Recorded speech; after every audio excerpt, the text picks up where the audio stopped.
மத்தேயு எழுதின சுவிசேஷம் 28ஆம் அதிகாரம் வசனங்கள் 16 20 வரை இந்த காலை வேளையிலே நாம் தியானிக்க போகிறோம். ஆண்டுடைய பிள்ளைகள், ஆண்டவராகிய இயேசு கிறிஸ்து உயிர்த்தெழுந்து 40 நாள்களும் தம்முடைய சிஷ்யருக்கு வெவ்வேறு சூழ்நிலைகளிலே காட்சியளித்தார். அவர் உயிர்த்தெழுந்த அன்று காலை மகதலேனா மரியாளும் மற்ற மரியாளும் அவரை கல்லறை நிலத்திலே போய் அவரை தரிசித்தார்கள். பிறகு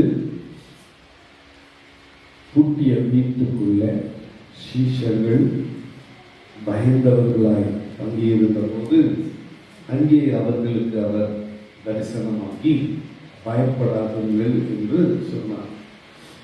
இப்படி வெவ்வேறு சூழ்நிலைகளிலே இந்த 40 நாளும் வெவ்வேறு மக்களுக்கு வெவ்வேறு இடங்களில் வெவ்வேறு சூழ்நிலைகளில் அவர் உயிர்த்தெழுந்த கிறிஸ்து காட்சியளித்தார். அன்னைக்கு நாம தியானிக்க போது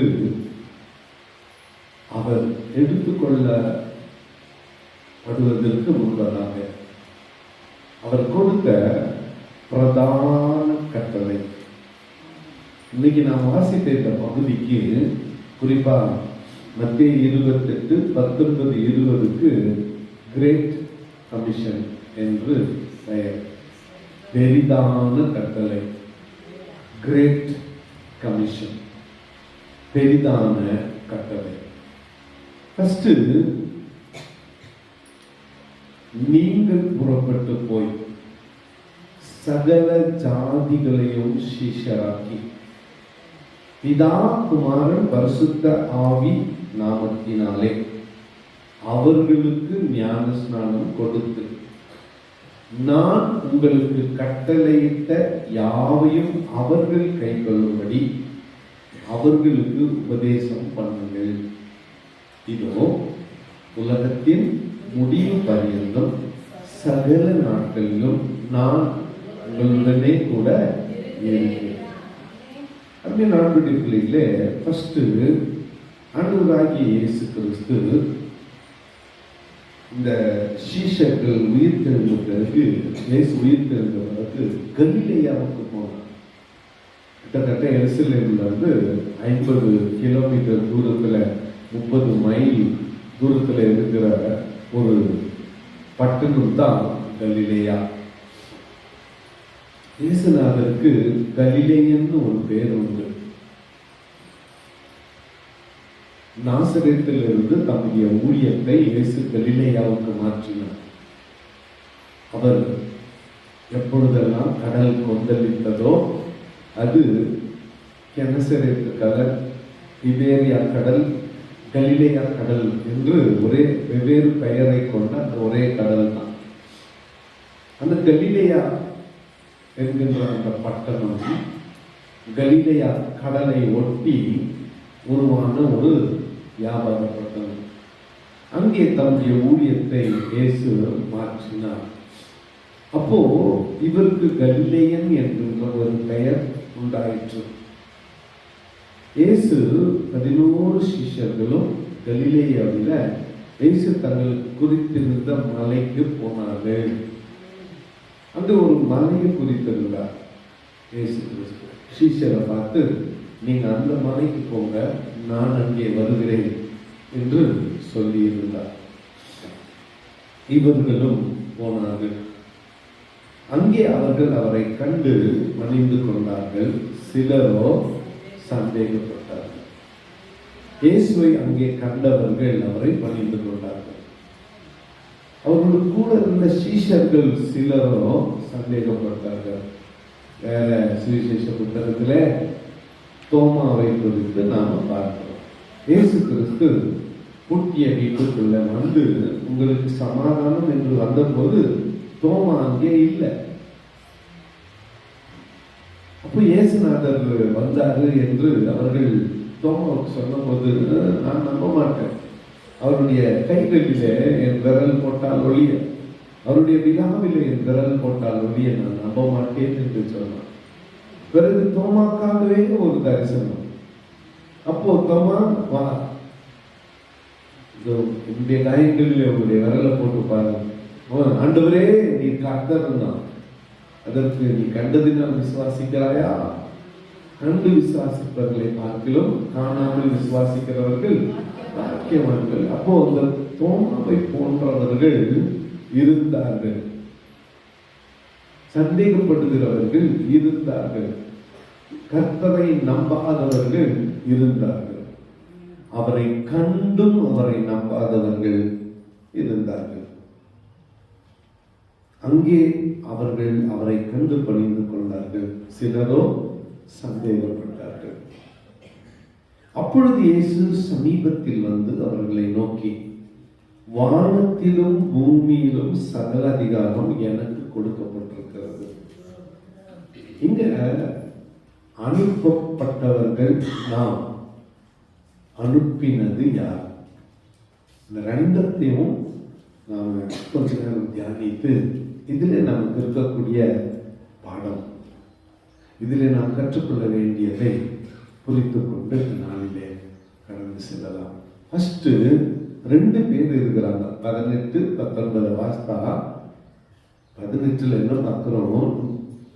இயேசு சமீபத்தில் வந்து அவர்களை நோக்கி, வானத்திலும் பூமியிலும் சகல அதிகாரமும் எனக்கு கொடுக்கப்பட்டிருக்கிறது. ஓகே, இப்படி நான் சொல்றேன்னு வச்சுக்கோங்களேன். அக்ஷயா, என்கிட்ட 200 ரூபாய் இருக்குது, நீ போய் இட்லி வாங்கி வா அப்படின்னா என்ன அர்த்தம்? சொல்லுவோம், காசு நான் தரேன் இல்ல, என்கிட்ட 200 ரூபாய் இருக்குது. இது ஒரு ஸ்டேட்மெண்ட். ரெண்டாவது, நீ போய் இட்லி வாங்கி வா. அப்போ கனெக்ஷன் புரியுதா? தொடர்பு புரியுதா? நீ வாங்கி வா, அதுக்கான பணத்தை நான் கொடுக்குறேன். வானத்திலும் பூமியிலும் சகல அதிகாரம் எனக்கு கொடுக்கப்பட்டிருக்கிறது, ஒரு வாக்கியம். ரெண்டாவது, நீங்கள் புறப்பட்டு போய் என்ன பண்ணுங்க. அப்போ வானத்திலும் பூமியிலும் கொடுக்கப்பட்டிருக்கிற அந்த சகல அதிகாரத்தை நான் உங்கள் கையிலே கொடுக்கிறேன். சும்மா ஆண்டவர் அனுப்பல, வல்லமையை கொடுத்து அனுப்புகிறார், அதிகாரத்தை கொடுத்து அனுப்புகிறார், கிருபையை கொடுத்து அனுப்புகிறார். இப்போ ஃபர்ஸ்ட் அப்புறம் பார்க்கலாம், அனுப்புனவரை பத்தி பார்க்கலாம். அனுப்பினவர். நான் முதல் முறை சவுத் ஆப்பிரிக்காவுக்கு போனபோது, அதான் இன்னைக்கு முதல் வெளிநாட்டு பயணம். டாக்டர் பிரான்ஸ் அவர்கள் ஒரு ட்ரைனிங், ஒரு பயிற்சி ஒழுங்கு செய்திருந்தார். அதுக்காக தான் போயிருந்தேன். அப்போ அவர் அந்த 41 புத்தகம், இப்போ 2 புத்தகம் எழுதியிருக்கிறார். அந்த புத்தகத்தை பிஹெச்டி படிக்கிற, டாக்டரேட் படிக்கிற மாணவர்கள் ஆராய்ச்சி புத்தகமாய் படிக்கிறார்கள் யூனிவர்சிட்டியில். அப்போ அந்த புத்தகத்தினுடைய சாரம் சொன்னேன், அவர் God is a missional God. நம்முடைய ஆண்டவரே அவர் மிஷனல் காட், அனுப்பப்பட்டவர். அவர் அனுப்புறது அதே நேரத்தில் அவர் எப்படிப்பட்டவர்? அனுப்பப்பட்டவர். எப்படி? ஆதாமையும் ஏவாளையும் உண்டாக்கினார், ஏதேன் தோட்டத்தை உண்டாக்கினார், மிருக ஜீவன்களை உண்டாக்கினார், காய்கறி பழங்களை உண்டாக்கினார். நீங்க அங்க இருக்க, நான் இங்க இருக்கேன்னு சொல்லல. மாலையிலே குளிர்ச்சியான வேலையிலே தாம் உண்டாக்கின பிள்ளைகளை பார்க்க அவர் வந்தார். தினந்தோறும் வந்தார். ஆதாமியாவோடு உறவு கொண்டார். அங்க இருக்க வேண்டியவர், ஒருவரும் சேரக்கூடாத ஒளியிலே வாசம் பண்ண வேண்டியவர். அவர் வந்தார். சரி, ஒரு நாள் இவங்க ஒளிந்து கொண்டு இருக்கிறார்கள். ஆதாமே ஆதாமே நீ எங்கே இருக்கிறாய்? ஆண்டவரே, நான் நிர்வாணியா இருக்கிறபடியா ஒளிந்து கொண்டிருக்கிறேன். உன்னை நிர்வாணி என்று உனக்கு அறிவித்தவன் யார்? புசிக்க வேண்டாம் என்று நான் விலக்கின கனியை புசித்தாயோ? There is a problem and God comes. ஒரு பிரச்சனை இருந்தால் ஆண்டவர் வருகிறார். அல்லேலூயா. இதுல ஒளிந்து கொண்டிருக்கிற அந்த ரகசியத்தை புரிந்து கொண்டால் நாம் எல்லா காரியங்களையும் மேற்கொள்ள முடியும். We can overcome. எல்லாவற்றையும் நம்மால் மேற்கொள்ள முடியும். ஒரு பிரச்சனை அவர் வருகிறார். அந்த பிரச்சனைக்கான தீர்வு அவருடைய கரத்தில் இருக்கிறது.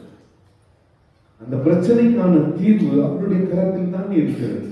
பாவம், அந்த இலையை சுற்றி கொண்டு இலையை வைத்து தங்கள் நிர்வாணத்தை மூடிக்கொண்டு இருக்கிறார்கள். அன்று ஒரு மிருகத்தை அடித்து அதனுடைய தோலை உரித்து அவர்களுக்கு உடையாக்கினார். ஸோ அவங்க பிரச்சனை, அந்த பிரச்சனையை தீர்க்க கர்த்தரால் தான் முடியும். இப்ப பிரச்சனை இருக்கிற இடத்துல கர்த்தர் தாமாக அவரே வருகிறார். இரண்டாவது, பாபேல் கோபுரத்தை கட்ட ஜனங்கள் எத்தனைத்தார்கள். வானலாவிய கோபுரம் கட்ட 2 ரீசன். இப்பதான் ஜல பிரளயத்திலிருந்து தப்பிச்சு வந்திருக்கிறாங்க.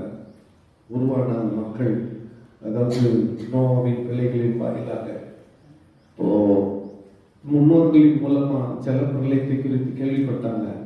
இன்னொரு முறை ஆண்டவர் ஜல பிரளயம் வந்தா நம்ம எல்லாம் ஏறி தப்பிச்சு வானத்துக்கு போயிடலான்னு என்ன கட்டினாருங்க? கோபுரம் கட்டினார். ஒண்ணு. ரெண்டாவது, ஆண்டவர் ஒருவரும் சேரக்கூடாத ஒளியில வாசம் பண்றாரு. நம்ம ஒரு கோபுரம் கட்டிட்டா போய் அவர் என்ன பண்ணுவாரலாம்? பார்த்துட்டு வரலாம். இதை விட எல்லாத்தையும் ரொம்ப நமக்கு பேர் உண்டாக ஒரு கோபுரத்தை கட்டலாம். எப்படி எப்படி? நமக்கு பேர் உண்டாக. We do things to get name for ourselves. நமக்கு பேர் உண்டாக சில காரியங்களை நாம் செய்கிறோம். ஆண்டவர் வராரு, அந்த பாஷையை தாறுமாறாக்குறாரு. கோபுரம் கட்டுற வேலை பாதியிலே வீண். ஓகே, ஒரு புதிய காரியத்தை நீங்கள் ஆரம்பிக்கிறீர்கள். அது தடைப்பட்டு நின்றுச்சுன்னா புரிஞ்சுக்கங்க, ஆண்டவருக்கு அதுல பிரியம் இல்லை. அதையும் மீறி பிடிவாதமா அதை செய்யறதுக்கு போகாதீங்க. அது ஆண்டவருடைய சித்தத்தின்படி நடக்கிற ஒரு காரியமானால் யாராலையும் அதை என்ன பண்ண முடியாது? தடை பண்ண முடியாது. யாராலையும் தடை பண்ண முடியாது. ஸோ ஆண்டவருடைய சித்தம் என்ன என்பதை உணர்ந்து கொண்டு காரியத்தை செய்ய முயற்சி செய்யுங்கள். பாபேல் கோபுரத்துல ஜனங்கள் தங்களுக்கு பேர் உண்டாக கட்டி கொண்டிருந்த போது கர்த்தர் வந்தார். அது முழு வேதாகமத்தில் என்னால சொல்லிக்கொண்டு போக முடியும். முழு வேதாகமத்தில் சொல்லிக்கொண்டு போக முடியும். ஆபிரகாமுக்கு ஒரு பிரச்சனை, வந்தார். ஈசாக்குக்கு ஒரு பிரச்சனை, வந்தார். யாக்கோபுக்கு ஒரு பிரச்சனை, ஆண்டவர் வந்தார். ஒரு பிரச்சனை 1 முறை 2 முறை 3 முறை வந்தார். யோசேப்புக்கு ஒரு பிரச்சனை, ஆண்டவர் வந்தார். மோசேக்கு ஒரு பிரச்சனை, ஆண்டவர் வந்தார். இஸ்ரவேல் ஜனங்களுக்கு ஒரு பிரச்சனை, ஆண்டவர் வந்தார். கடைசியில் என்ன பண்ணாரு? இன்னும் இந்த நாள் போக்குவரத்து வந்துருது, இந்த சிஸ்டம் சரியில்லை, பர்மனண்டா ஒருத்தர் அனுப்பிடலாம். எப்படி?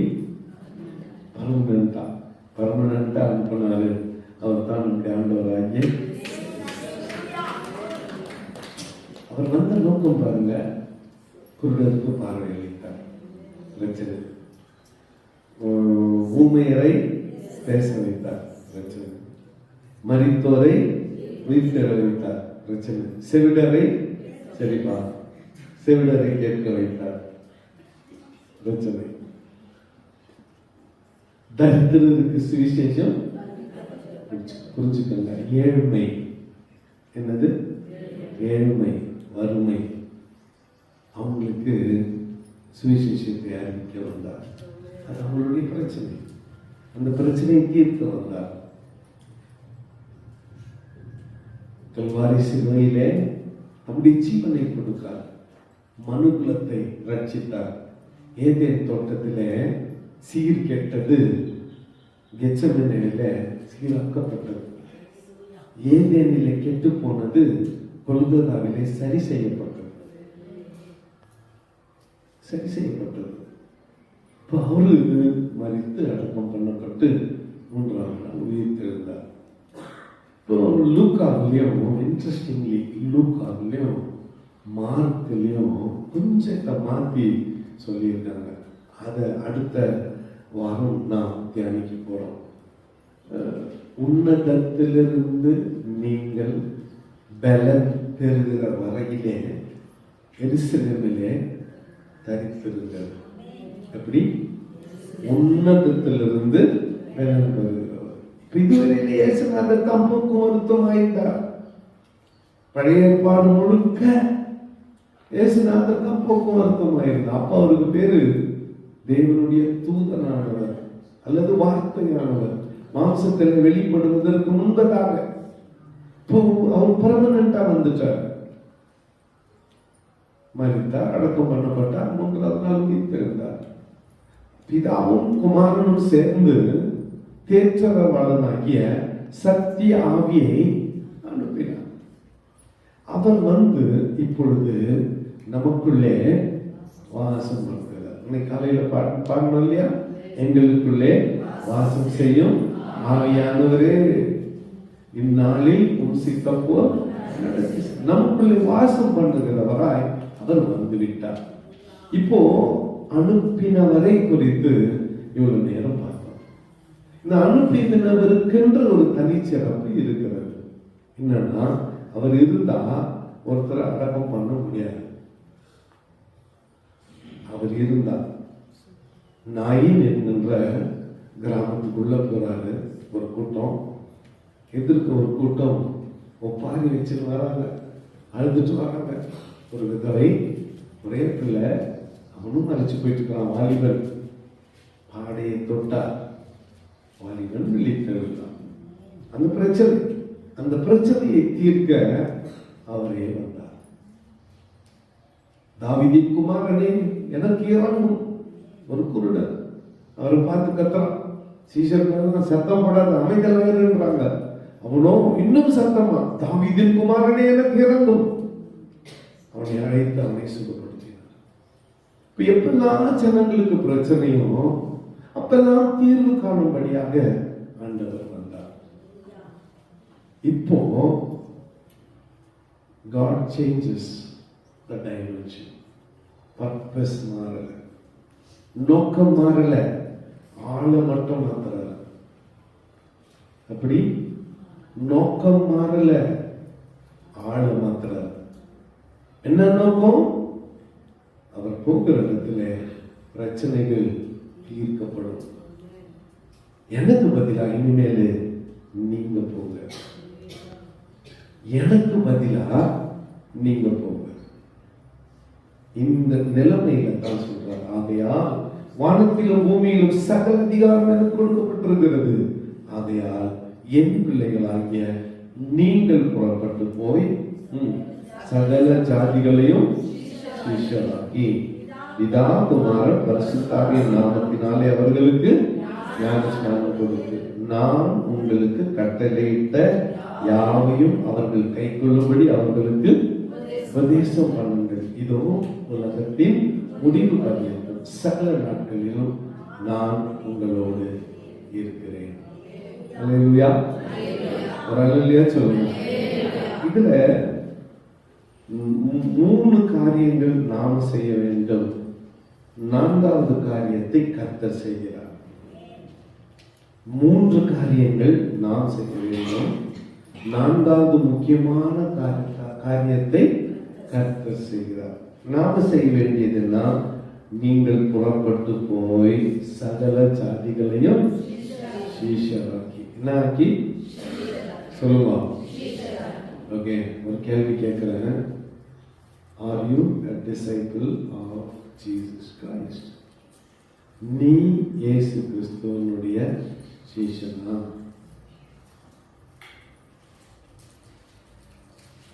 நீ இயேசு கிறிஸ்துவினுடைய சீஷனா?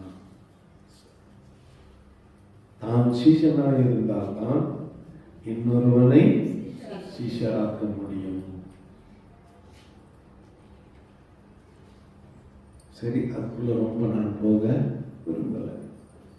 நீங்கள் புறப்பட்டு போய் சகலரையும் சீஷராக்கி. முதல்ல பிதா குமாரன் பரிசுத்தாவி என்னும் நாமத்தினாலே ஞானஸ்நானம் கொடுத்து.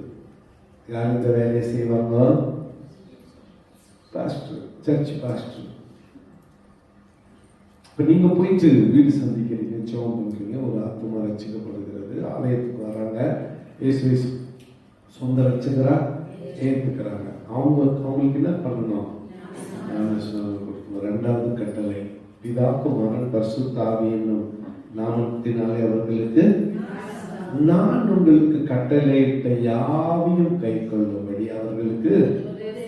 பழசுக்கு போகக்கூடாது, விக்கிரகத்தை வணங்க போகக்கூடாது. கர்த்தர் ஒருவரையே ஆராதிக்க வேண்டும். அவர் ஒருவருக்கே ஆராதனை செலுத்த.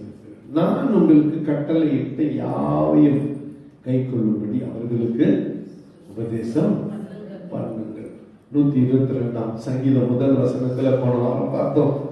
கர்த்தருடைய ஆலயத்துக்கு போவோம் வாருங்கள் என்று அவர்கள் எனக்கு சொன்னபோது நான் மனமகிழ்ச்சி ஆயிருந்தேன். எப்படா ஞாயிற்றுக்கிழமை வரும் காத்திருக்கணும். இந்த சேருங்கெல்லாம் காலியாக இருப்பாரு. இடங்கள்லாம் எல்லாம் சம்மர் ஹாலிடேஸ் போயிட்டு ஊட்டிக்கு போயிட்டு வராங்க. இல்லை, ஊட்டி கொடைக்கானல் அங்கே 10 அஞ்சு இருக்குது. கொடைக்கானலே 10 அஞ்சு இருக்குது. ஆமா, என்ன அப்படி மறிக்கிறீங்களா? போயிட்டு வந்தேன் கேட்காதீங்க. இன்னைக்கு காலையில் நியூஸ், காலையில் 6 மணிக்கு நியூஸ். கொடைக்கானல் 10 அஞ்சு.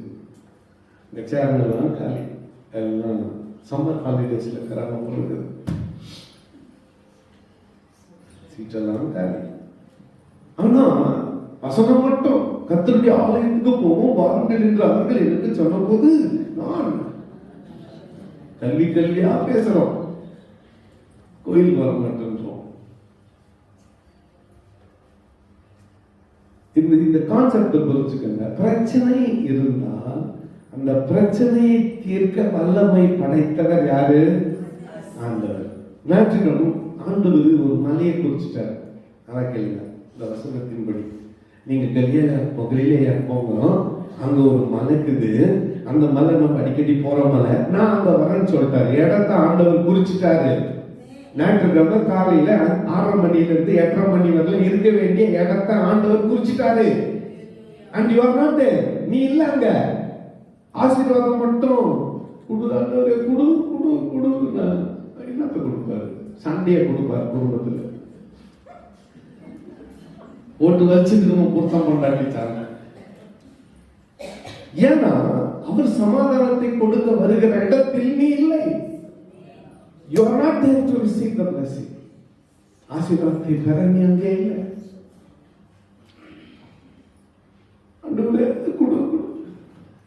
கொடுக்குறேன் எங்க போய் விளையாட்டுக்கிழமை காதை பிடிச்சி முறுக்கி விட போட்டு எங்க போய் இந்த ஞாயிற்றுக்கிழமை கேட்கிறார்.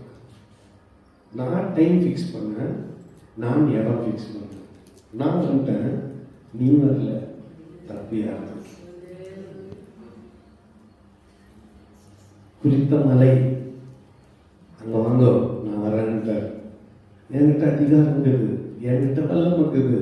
நான் சும்மா உன்னை பார்த்தா போதும், நான் சும்மா உன்னை டச் பண்ணா போதும், you will be all right, உனக்கு எல்லாம் சரியாயிடும், நான் வரேன்ட்டாரு. அவர் சொன்ன இடத்துல நீ இல்லை,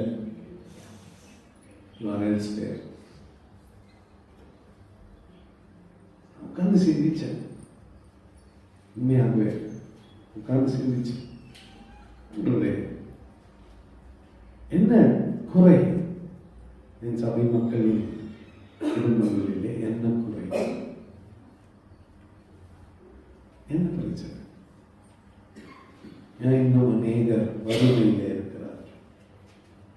ஏன் இன்னும் அநேகர் கஷ்டத்தில் இருக்கிறார், கடனிலே இருக்கிறார்? ஏன்?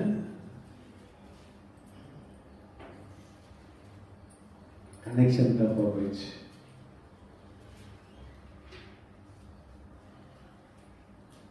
அவர் சொன்ன இடத்துல நம்ம இல்லை, அவர் சொன்ன இடத்துல நம்ம இல்லை. முன்னுரிமையை சரி செய்து கொள்ள வேண்டும். Settle the priorities. முன்னுரிமைகளை சரி செய்து கொள்ள வேண்டும். முன்னுரிமைகளை சரி செய்து கொள்ள வேண்டும். வாழ்க்கையில டைம் இந்த ஆண்டவர் தேடக்கூடாது. டைம் இந்த தேடுவேன், if time permits I will கம்னு சொல்லக்கூடாது. எப்பவுமே வரணும், எப்பவும் அவரை தேடணும், நித்தமும் அவரை தேட வேண்டும். சீக்கிரம் ஆல்வேஸ், எப்பொழுதும் அவரை தேடுங்கள். அப்பொழுது அவர் உங்களுக்கு தென்படுவார். நீங்கள் எப்பொழுதும் அவரை தேடினால் அவர் உங்களுக்கு தென்படுவார். இப்போ அவரை பற்றி பார்த்துட்டோம் போதிய அளவுக்கு. அவர் இருந்தா வியாதி அங்க இருக்க முடியாது, அவர் இருந்தா வறுமை அங்க இருக்க முடியாது, அவர் இருந்தா பசி அங்க இருக்க முடியாது, அவர் இருந்தா குறை அங்க இருக்க முடியாது, அவர் இருந்தா பற்றாக்குறை அங்க. அடையாளங்கள் இதெல்லாம் அம்மாமாருங்க கேளுங்க.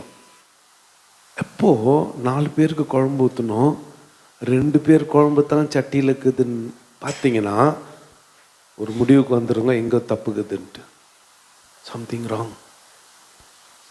4 பேருக்கு வேண்டிய சாப்பாடு செஞ்சிங்க, இப்போது 3 பேருக்கு தான் அது போதுமானதாக்குது, ஒருத்தருக்கு பத்தாத போயிடும்னாக்கா சம்திங் ராங். அங்கவே கிச்சன்லேயே அதை சரி பண்ணிடணும். நீங்கள் அங்கேயே சார்ட் அவுட் பண்ணிடணும். என்ன ஆண்டவரே வை, என்னாச்சு, எங்கே தவறிட்டேன்? இதுக்கு பெரிய பாவம் வியாக்கியானமெல்லாம் பேச வேண்டியதில்லை. எங்கே ஒரு சின்ன காரியம் சரி பண்ணணும். நம்ம ரிலேஷன்ஷிப்பில் ஆண்டவருக்கு நமக்கு இருக்கிற அந்த உறவில் எங்கே ஒரு சின்ன பிரச்சனை சரி பண்ணிடணும். ஏன்னா அவர் இருக்கிற இடத்துல பற்றாக்குறை இருக்க வாய்ப்பே இல்லை, அவர் இருக்கிற இடத்துல வறுமை இருக்க வாய்ப்பே இல்லை, அவர் இருக்கிற இடத்துல நோய் இருக்க வாய்ப்பே இல்லை. அவர் இருந்தா அந்த பிரச்சனையெல்லாம் அவர் சால்வ் பண்ணிடுவார். அவர் இல்லைன்னா தான் உனக்கு இதெல்லாம், அவர் இல்லைன்னா தான் உனக்கு இதெல்லாம். அவர் கூட இருக்கிறாரா, உள்ளத்தில் இருக்கிறாரா, வீட்டில் இருக்கிறாரான்னு பார்த்து சரி பண்ணிக்கலாம். And do it now. இப்பவே இப்பொழுதே சரி செய்து கொள்ளலாம். அவர் சொன்னார், வானத்திலும் பூமியிலும் சகல அதிகாரம் என்னிடத்துல, நீங்கள் புறப்பட்டு போய் சகலரையும் சீஷராக்கி ஞான ஸ்நானம் கொடுத்து நான் உங்களுக்கு கட்டளையிட்ட யாவற்றையும் கை கொள்ளும்படி அவர்களுக்கு. இது 3 நம்ம செய்ய வேண்டியது. லாஸ்டா ஒன்று கிளைமேக்ஸ், அதுதான் ரொம்ப முக்கியம்.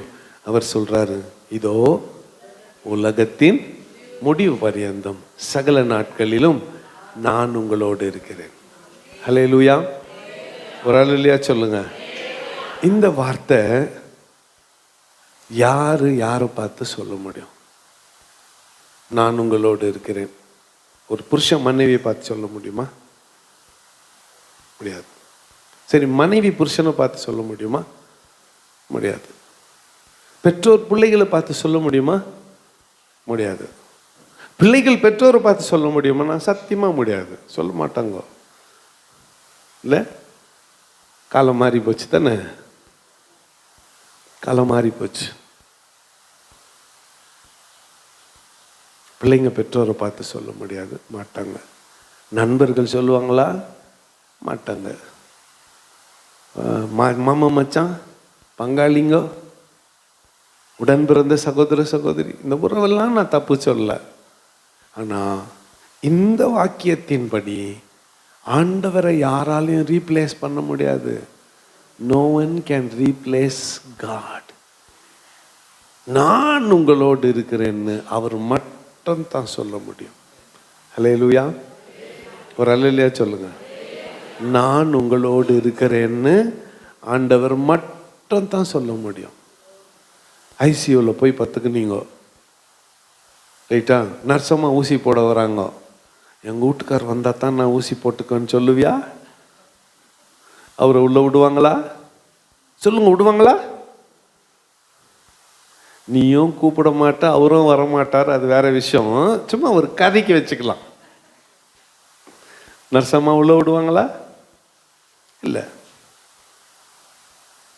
அப்போ யாரும் இல்லாத ஒரு இடத்தை நாம் போகும் பொழுது, யாரும் வர முடியாத ஒரு இடத்தில் நாம் போகும் பொழுது அவர் அங்கே வருவார். அவர் வருவதை யாராலும் தடை செய்ய முடியாது. அவர் வருவதை யாராலும் தடை செய்ய முடியாது. ஒரே ஒரு கதையை சொல்லி நான் நிறைவு செய்கிறேன். உலகத்தின் முடிவு பரியந்தம் சகல நாட்களிலும் நான் உங்களோடு இருக்கிறேன்னு சொன்ன ஆண்டவர் அவருடைய பிள்ளைகளாய் மாறி அவருடைய வழிகளிலே நடப்போம். இந்த தேவையில்லாத வேதனை நமக்கு தேவையில்லை, தேவையில்லாத கண்ணீர் நமக்கு தேவையில்லை, தேவையில்லாத உபத்திரம் நமக்கு தேவையில்லை. அவர் கூட இருந்தா அவர் எல்லாவற்றையும் பார்த்து கொள்வார். அல்லேலூயா. ஒரு 7 வயது மதிக்கத்தக்க ஒரு சின்ன தம்பி, அவன் பேர் ஜானி. தினந்தோறும் வீட்டிலேருந்து ஸ்கூலுக்கு போவான். வழியில் சர்ச், அவங்க அம்மா சொன்னாங்க சர்ச்சு சாத்திட்டு இருந்தால் கூட பரவாயில்ல, நேராக வாசலில் போயிட்டு ஜீசஸ் ஜானி இஸ் கம், ஏசப்பா ஜானி வந்திருக்கிறேன் அப்படின்னு சொல்லிட்டு போ அப்படின்னு சொன்னாங்களாம். இந்த மாதிரி நல்ல கருத்துக்களை சொல்கிற அம்மாமாருக்காய் கர்த்தரை நான் சோத்தரிக்கிறேன். நல்ல கருத்துக்களை சொல்லி வளர்க்குற அம்மாமார்களுக்காய் நான் கர்த்தரை சோத்தரிக்கிறேன். பிள்ளைங்க மனசில் நஞ்சை ஊற்றி, கசப்பை ஊற்றி, விஷத்தை ஊற்றி வளர்க்குற அம்மாமார்களுக்கு இது இல்லை. இது யாருக்குன்னா தன் பிள்ளைகளுக்கு நல்ல கருத்துக்களை சொல்லி வளர்க்குற அம்மா கதை இது. சத்தனா உங்களை யாரையும் நான் நியாயம் தீர்க்கலை. இந்த கதையின் முடிவில் நீங்கள் அந்த அம்மாவா எந்த அம்மான்னு நீங்களே முடிவு பண்ணிக்கோங்க. சரி, தினந்தோறும் அவன் ஸ்கூலுக்கு போகிறப்ப அங்கே போயிட்டு ஜீசஸ் ஜானி இஸ் கம்னு சொல்லிட்டு போயிடுவான். ஒரு நாள் ஸ்கூலுக்கு போகிற வழியில் விபத்துக்குள்ளாகி ஒரு வண்டி வந்து அவனை அடித்து தூக்கின்னு போய் ஐசியூவில் போட்டாங்க. எலும்பெல்லாம் நொறுங்கி போச்சான், ரத்தமெல்லாம் போயிடுச்சு, செத்துருவான்ற ஒரு நிலைமை. இவன் தினந்தோறும் ஸ்கூலுக்கு போகிற டைமில் ஜானி வரல. எங்கே ஜானி காணுமேன்னு தேடின்னு யார் வந்துட்டது? ஏசுநாதர் வந்துட்டார். இப்போ ஜானி எங்கே இருக்கிறான்? அம்மா அப்பாலாம் வெளியே நின்று அழுதுன்னுக்குறாங்க. அம்மா அப்பா எல்லாம் வெளியே நின்று அழுதுன்னுக்குறாங்க. உள்ளே போக முடியாது, உள்ளே விட மாட்டாங்க. டாக்டருங்க ட்ரீட்மெண்ட் பண்ணுகிறாங்க. அந்த டைம் வந்தது, ஏசுநாதர் அங்கே போனார். அப்போ ஜானி ஜீசஸ் இஸ் கம், ஏசு வந்திருக்கிறேன். We miss the mark. எனக்கு அதுதான் வருத்தம். என் சபை மக்கள் தே மிஸ் த மார்க். ஐயோ, ஆண்டவரை பிடிச்சிக்கிறத விட்டுட்டாங்களே, அதனால தானே இந்த கண்ணீர். ஆண்டவரை பிடிச்சிக்கிறத விட்டதுனால தானே இந்த வேதனை உங்கள் குடும்பங்களில். ஆண்டவரை பிடிச்சிக்கிறத விட்டுறதுனால தானே, வேற ஆதாயத்துக்காக ஓடுறதுனால தானே இந்த கண்ணீர் இந்த குடும்பங்களில். ஆண்டவரை விட்டுட்டதுனால தானே இவ்வளோ வேதனைக்குள்ளாகி போகிறாங்க. ஆண்டவரை பிடிச்சிக்கணுமே. எப்போ இந்த மனம் திரும்புதல் இவங்களுக்குள்ள வரும்? எப்போ உணர்வாங்க? ஆண்டவரை தேட, ஆண்டவரை பற்றி கொள்ள, உண்மையாய் அவரை தேடுகிறவர்களுக்கு அவரால் நிரம்ப பலன் உண்டாகும். உண்மையாய் அவரை தேடுகிறவர்களுக்கு அவரால் நிரம்ப பலன் உண்டாகும். அவர் போக வேண்டிய இடத்துல உன்னை அனுப்புகிறார். வல்லமையும் அதிகாரத்தையும் கொடுத்து அனுப்புகிறார். நீ கண்ணீரோடு வேதனையில் வாழ வேண்டியது உன் தலையெழுத்து இல்லை. சும்மா இந்த வார்த்தையை சொல்லி என்ன பண்ணாதீங்க, ஆண்டவருடைய வல்லமையை குறைக்காதீங்க. இது என் தலையெழுத்து. உன் தலையெழுத்தும் இல்லை, ஒன்றும் இல்லை, தலையிலேயே அது எழுத்து. என்ன லாங்குவேஜில் எழுதிக்குது? ஏன் பூத கண்ணாடி எதனா கொடுங்க, நான் படிக்கிறேன். ஒருத்தர் நெத்திலையும் படிக்கிறேன். நான் என்ன தலை எழுத்து? இயேசுவின் ரத்தத்தில் தான் பூசிட்டு இருக்குதே. என்னுடைய நெற்றியில் இயேசுவின் ரத்தம் பூசப்பட்டிருக்கு. அதுக்கு மேலே யார் என்ன எழுத முடியும்? அதுக்கு மேலே யார் என்ன எழுத முடியும்? யாராலையும் ஒன்றும் எழுத முடியாது. ஆண்டவருடைய பிள்ளைகளே, அவரை மிஸ் பண்ணிட்டு, அவரை இழந்துட்டு கண்ணீரோட வாழாதீங்க, வேதனையோட வாழாதீங்க, துக்கத்தோட வாழாதீங்க, நிந்தை அவமானம் போராட்டத்தோட வாழாதீங்க. மாறாக அவர் கையை பிடிச்சிக்கிட்டு அவர் கூடவே நடந்து போங்க. அவர் எல்லாவற்றையும் பார்த்து கொள்வார். கண்களை மூடி நாம் ஜெபம் செய்வோம். எல்லாம் வாய் திறந்து கர்த்தரை ஸ்தோத்தரித்த பிறகு ஆவியிலே ஏவப்பட்ட ஒருவர் சுருக்கமாக கேட்ட வார்த்தைகளை நினைவுக்கு ஆண்டவருக்கு நன்றி சொல்லி ஜெபம்